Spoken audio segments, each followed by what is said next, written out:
suis élue France Insoumise à la mairie du 7e arrondissement. Et je fais partie de cette génération qui est née après la guerre froide et la chute du mur de Berlin, à qui on rappelait avec bonheur que l'Europe c'est la paix, et qui regardait les convulsions du monde parvenant comme un lointain vacarme à travers la télévision. Les guerres et conflits armés n'ont pourtant pas cessé, la militarisation du monde se poursuit sans interruption. Les guerres du Golfe, d'Afghanistan, des Balkans, en Tchétchénie, en Sierra Leone, en Somalie, le génocide du Rwanda, la guerre civile au Népal, au Zaïre, en Guinée-Bissau, au Soudan, le conflit israélo-palestinien. Ainsi, depuis 1990, plus de 100 000 personnes sont tuées chaque année à cause d'une guerre ou d'un conflit armé, non pas mené pour de grands idéaux humanistes, mais bien pour des terres et des ressources, et ce n'est pas près de s'arrêter. En 2022, on dénombre près de 40 guerres ou conflits différents en cours à travers le monde. Les budgets dédiés à la défense augmentent sans cesse. Les dépenses militaires mondiales ont augmenté de 6,1% en 2021. Le budget de la France est actuellement à 50 milliards d'euros.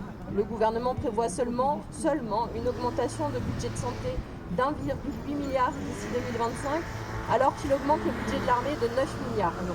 Et nous sommes devenus le seul grand pays occidental sans diplomate professionnel, ce qui pose clairement la question de notre volonté de coopération pacifique ou de la restauration de la paix après une phase de conflit. Un théoricien militaire prussien, Karl von Clausewitz, disait que la guerre est la continuation de la politique par d'autres moyens. 2 siècles après, cet adage n'a pas pris une ride. La guerre est clairement le moyen d'atteindre un but politique. Et les gouverneurs, les industries, préparent la guerre tous les jours. Les gouvernements promettent paix et harmonie, mais continuent à alimenter un système capitaliste qui court à sa perte et qui engendrera crise et guerre, à répétition. Ils n'offrent pas autre chose que la poursuite des inégalités, l'oppression, la destruction de l'environnement. On ne fait pas la guerre pour se débarrasser de la guerre, disait Jaurès. Donc, on ne fait pas la guerre. Pourtant, c'est pour sauvegarder ce système complètement fou que le gouvernement demande aux citoyens et citoyennes de sacrifier leur pouvoir d'achat, leur droit à la retraite et au chômage. C'est pour sauvegarder ce système complètement fou que des peuples sont sacrifiés pour des intérêts des responsables d'État, des fabricants d'armes et des financiers. Il ne faut pas l'accepter. Et il nous faut clairement reconnaître le capitalisme lui-même comme la cause des guerres. Il nous faut clairement défendre haut et fort l'écosocialisme comme alternative. C'est un changement de système et de paradigme qu'il nous faut soutenir dans la rue, à l'Assemblée nationale et dans la solidarité internationale. La lutte réside dans notre capacité de réaction, de mobilisation et d'action. Les guerres et les conflits armés peuvent être évités.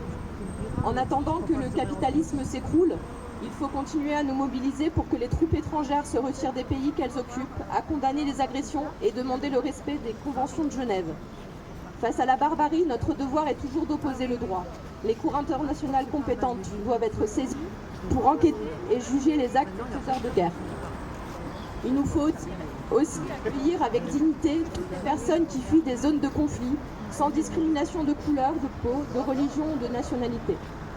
Le monde dans lequel nous vivons est en proie à des conflits de plus en plus complexes. Notre boussole doit rester toujours la paix, l'humanisme et la protection des peuples. Je vous remercie.